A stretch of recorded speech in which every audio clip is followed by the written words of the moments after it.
Hey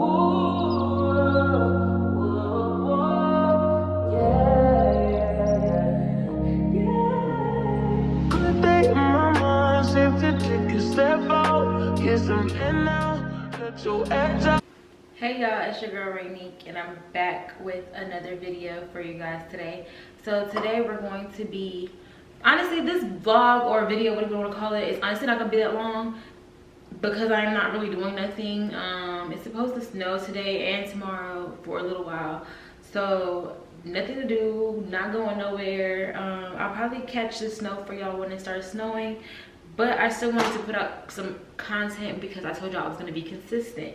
So yeah, that's what we're gonna do. But anyways, don't forget to like this video, subscribe to my channel because we are almost at 200 subscribers. Yay. And I know that you guys can get me there, so please subscribe to my channel. You know, comment down below whatever you feel like commenting, if you feel like commenting. But yeah, go ahead and share this video with a family member, a friend, whoever. Help me get to 200 subscribers. But anyways, today we're just going to be meal prepping. Like, I'm supposed to be doing a fast with my church starting on Sunday. Today is actually Friday, so it is, we got about 2 more days, today and tomorrow, eating regular. But I'm going to basically be fasting with my church, but the fast that we're doing does allow you to eat fruits and vegetables and drink a lot of water, etc, etc. So I'm going to be, I went grocery shopping yesterday and I went and bought me a bunch of fruits. So we got strawberries, 2 packs of strawberries, 2 packs of blueberries, we got grapes, we got kiwi, and I do have cucumber, and then I already have cantaloupe, but it's already cut up, so I don't really need to do anything with the cantaloupe. But we're gonna go ahead and wash our strawberries. I have kiwi and avocado as well, but some more kiwi and avocado, but they're not ripe yet, so I'm not gonna cut them. And I have vegetables, but they don't need to be cut. So we're going to basically meal prep with me today, my fruits and stuff. And then meanwhile, I mean, I guess I could probably like come up with like a story time or something to keep y'all entertained or whatever, because I just really wanted to drop a video. But first, my little containers that I have, I need to wash them. So first things first, that's what we're gonna do. Well, actually, I do need to wash them, but I think I'm about to put all my fruits and stuff in this bowl. Put all my fruits in this bowl and let them sit for a minute while I wash these in some like, let it sit while I wash it. Let me wash this. And I'm gonna put them all in one bowl. Y'all can't even see it, huh? Let me bring this camera down. Okay. And I also feel like it's about to start getting, it's a little dark outside because it's supposed to snow here, so there's like no sunlight. So I will probably, once I get the cutting up stuff, I think I'm gonna just, I don't know, we're gonna see. We just gonna go with the flow and see how this vlog turns out. So I got my blueberries in a bowl. I don't think everything gonna fit in here now that I look at it. My bowl's not big enough, but I don't really have a lot of bowls because y'all don't come for me. But I'm cheap. I'm really cheap. So ever since once I moved into this apartment, I never, like, anything that I have being in this apartment, I got from my parents. So I haven't went out and bought anything since moving into this apartment besides, like, you know, glasses and stuff like to drink out of. That's probably, in like plates, that's probably the only things I bought. Like anything else, in a can opener, anything else I've gotten from my parents. But I'm gonna throw these in the trash. I'm gonna let these sit and soak, and then the grapes, once I'm cutting these up, I think I will go ahead and let the grapes sit while I package. I put these in there. Well, actually, I might put the grapes in another bowl. Hold on. Okay, so I got a little bowl I put the grapes in, but I'm gonna let this sit in some water, and then I'll put some vinegar in here to clean my fruit. I hope y'all clean your fruit. If you do, let me know how you clean your fruit. My sister told me to put some water and vinegar, and then just let it sit. Let me get the vinegar. All I have is white vinegar, so I don't know if there's a specific type of vinegar that you should use or whatever. I'm not gonna put a whole lot, just a little bit. And we're gonna let me move my phone. The cucumbers though that we had to cut up, we're just gonna wash them, peel them, cut them up. I need to get my cutting board.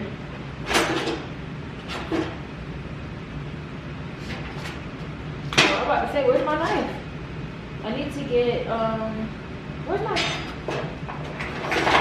I'm looking for this. This is low-key needs to wash. We got that. I need to go get my cutting board, but I'm gonna let this sit over here. And then now we're just gonna go ahead and take our grapes off of the stem.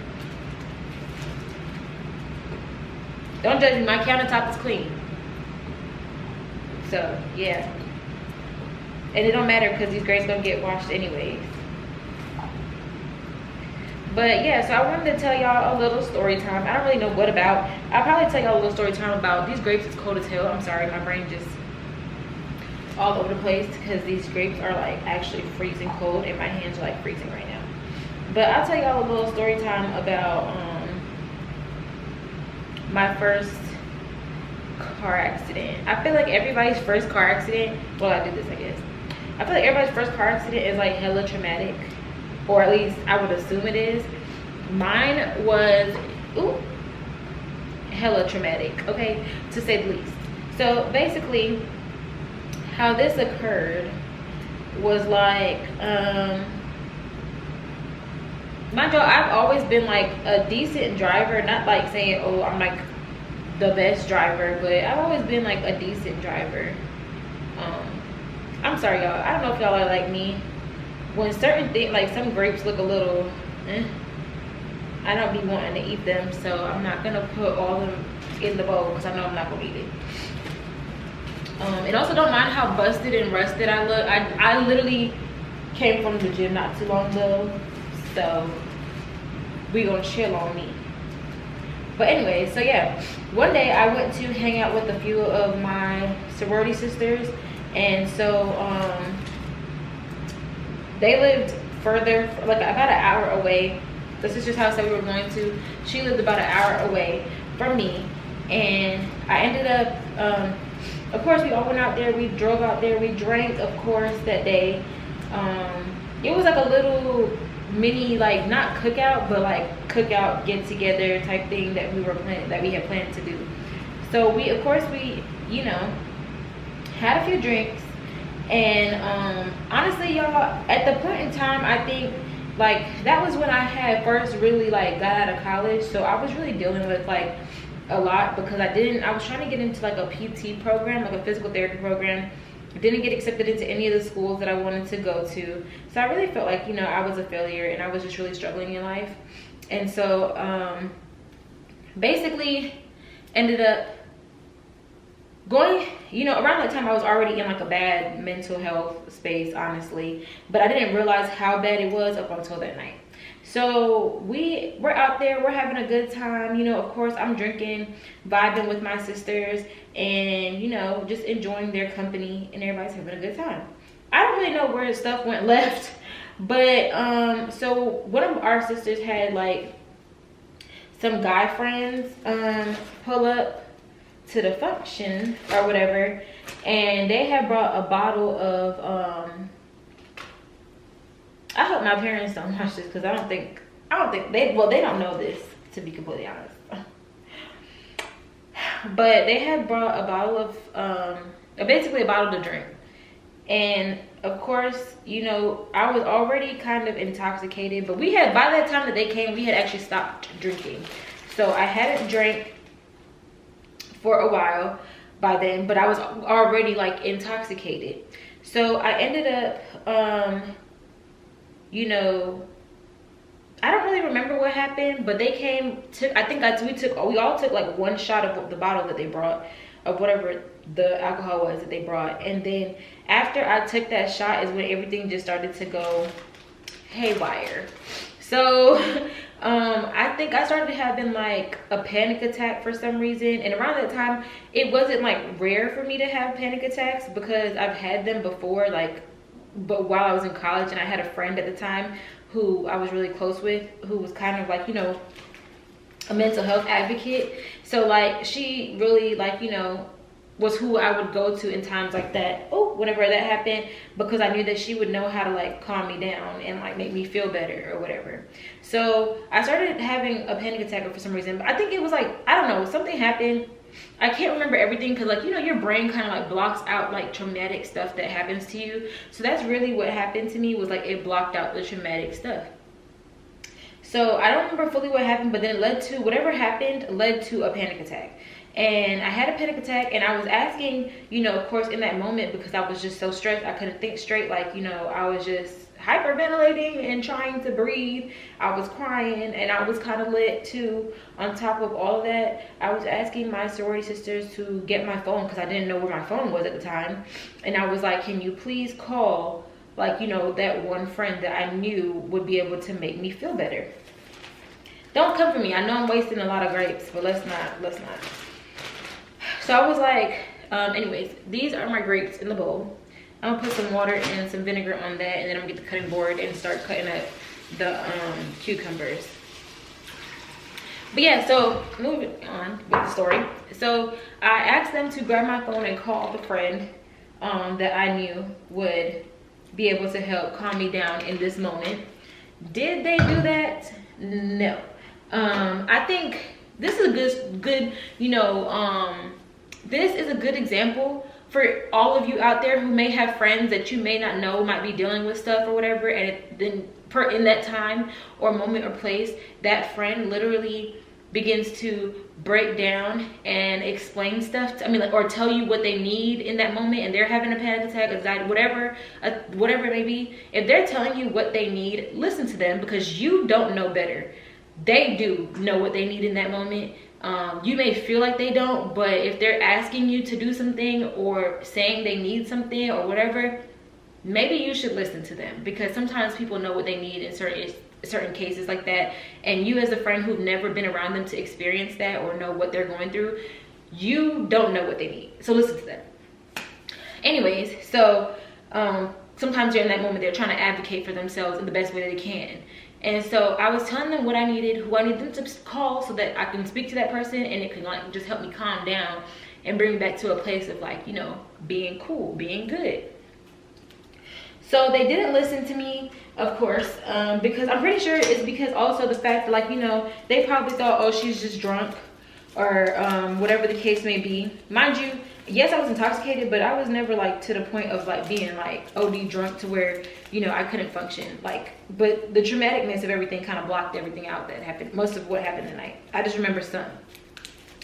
So I ended up sitting there panicking.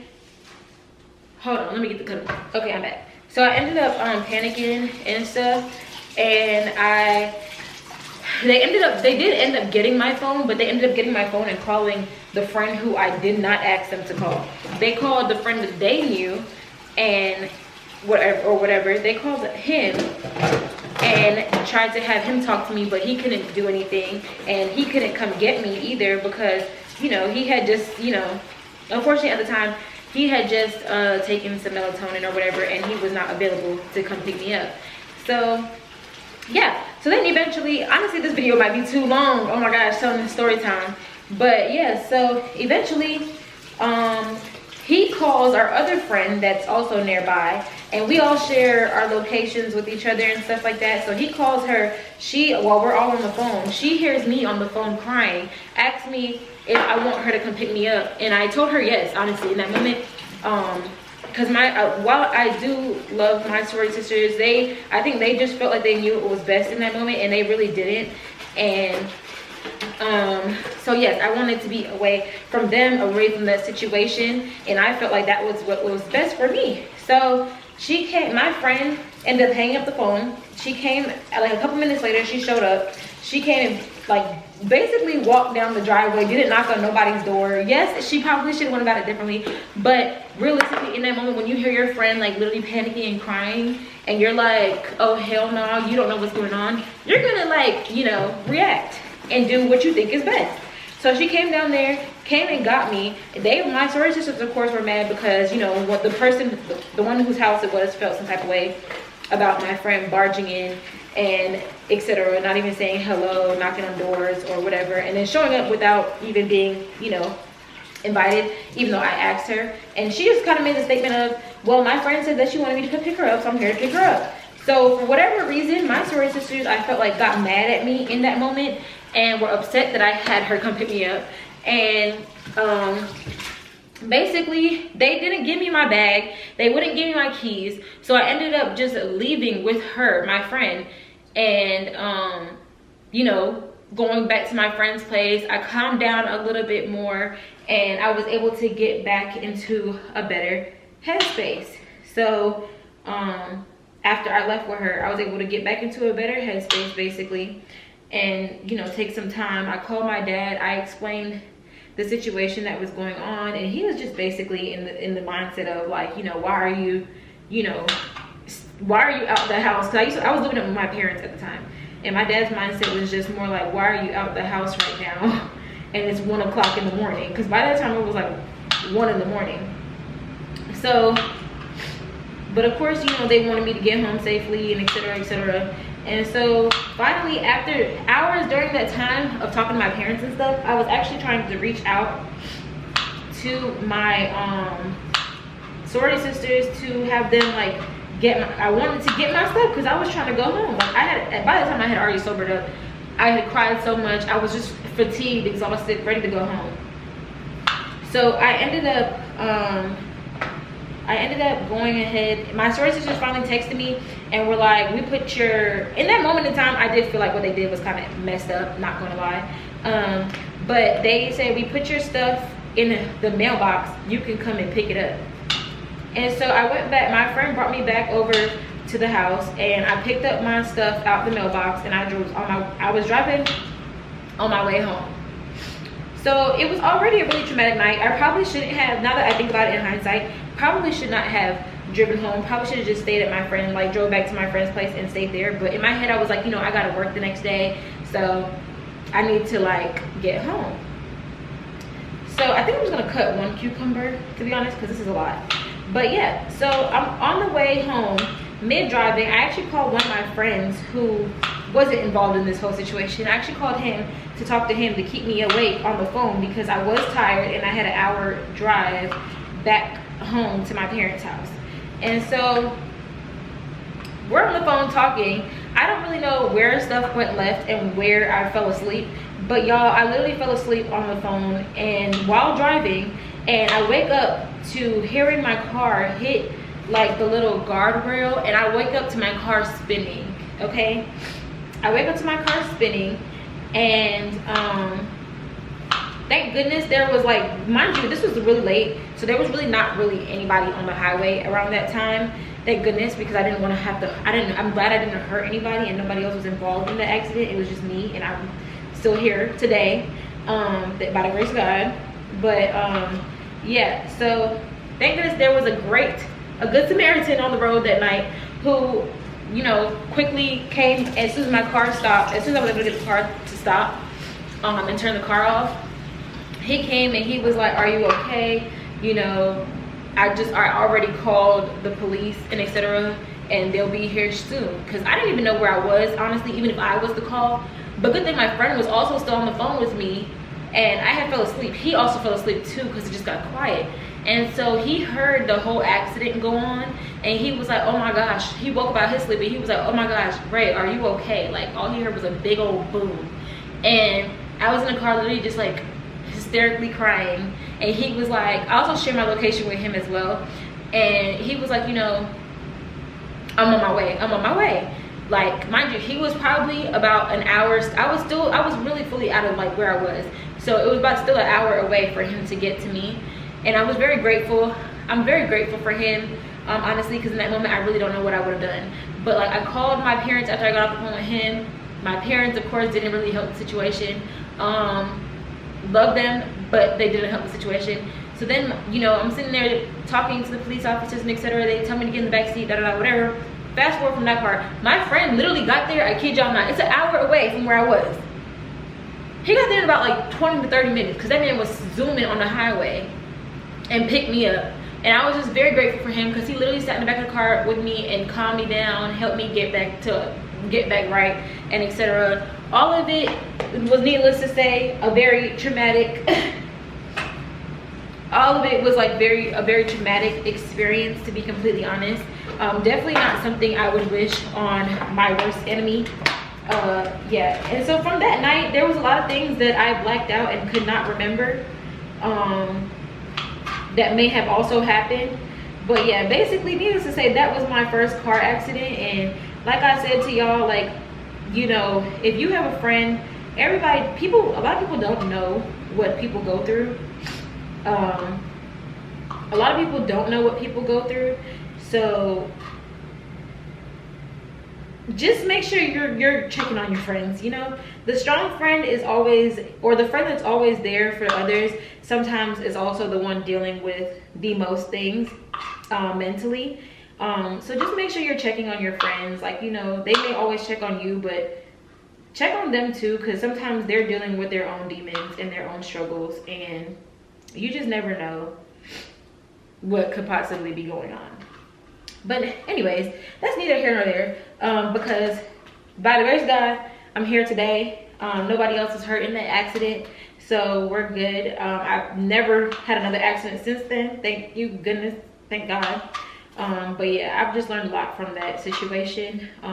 It also really, majority of that situation kind of led me into being like, you know, prompting me, honestly, from after that situation happened, y'all, I kind of did like a spiral downhill after that, and my mental health actually only got worse. And I turned to like drinking a lot and like being out late, partying. It got to the point of like, after the accident, every time I would drink, I kid you not, I would literally break down and start crying and having panic attacks. I remember one time I was out with my friend, the one that came and picked me up that night that I got in the car accident.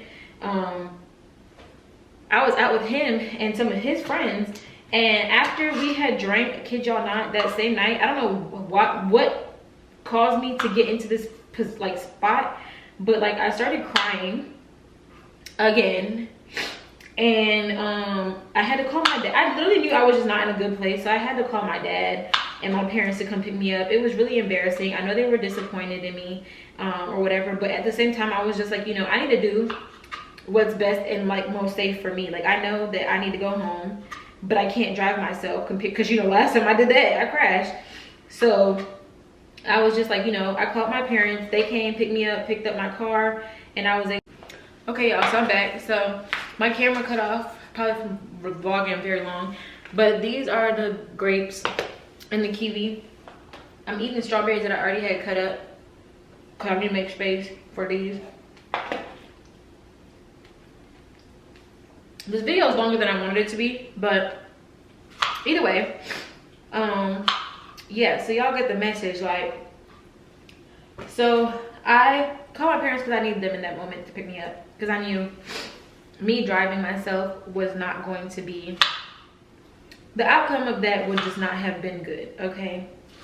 And so I just called them knowing that I need them in the moment, and I know that they would show up. So of course though, needless to say, basically the moral of the story is my life really spiraled after that.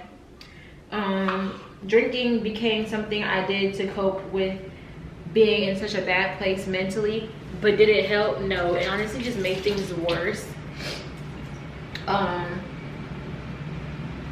I was just in a really dark place, and I didn't really have anybody at the time. I was still dating my ex, but I still felt like I didn't really have him either, because when I would tell him, like, you know, go to him to talk about, you know, my situation and etc., because I felt like that was somebody that I should have been able to go to, he wasn't really there for me either. Didn't feel like I could really go to my parents. So in that moment, I really just felt like I was really alone, and didn't really have anyone to go to really talk about my issues. So I would really just deal with the issues by solving it with drinking, and that led me nowhere. And I think eventually I just got so, and then it was just like, you know, I had like a lot going on in life, like as far as career wise. I just got so many no's, so many denials. It just felt like a failure.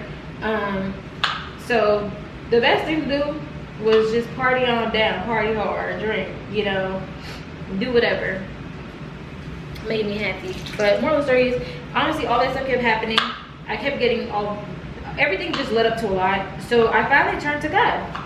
That's really, like, of course I've always believed in God. I grew up, you know, in the church with, you know, my parents go to church every Saturday, whatever the case may be. But I think along the lines of also having religion forced down your throat by your parents, it kind of made me just like really pull away from God. And this whole, everything that happened to me made me want to go back to him. And so I started reading my Bible, praying more, and etc. And honestly, I can't explain to y'all like the relief that came over me. Like, of course I wasn't fully in the best place, and I still am not, but like the relief of, like, you know, building that relationship with God and just giving it to him, things in my life just really started to turn around. I got a good job in a good career field. Like, it was just really, a lot of things were like changing up for me. I had moved to a new city, like where I am now and everything. But moral of the story is, like, you know, mental health is really, it's real. We don't know what our friends go through, so just check on them daily. And if your friend is literally in a situation where they're advocating for themselves, letting you know what they need in that moment in time, just listen to them. Because sometimes we think we know what people need, but we're absolutely wrong. And if they're able to tell you what they need, then maybe you should take that into consideration. But yeah, so that's basically my whole entire like car accident story time. I haven't been in another one since, so thank goodness, because that was honestly a very traumatic incident, for real. Like, yeah. But yeah, so that's basically it. I don't want this video to be like OD long, and it's probably already about like 30 minutes or more. So I think I'm just gonna go ahead and finish chopping up these strawberries and putting my blueberries in the container as well, and then I'll just come back and show y'all the finished product. Okay, so y'all, I'm done cutting up my fruits, and this is what it looks like. Okay, so I'm done cutting all this up. I'm done cutting all this up, but I want to get a thumbnail. But yeah.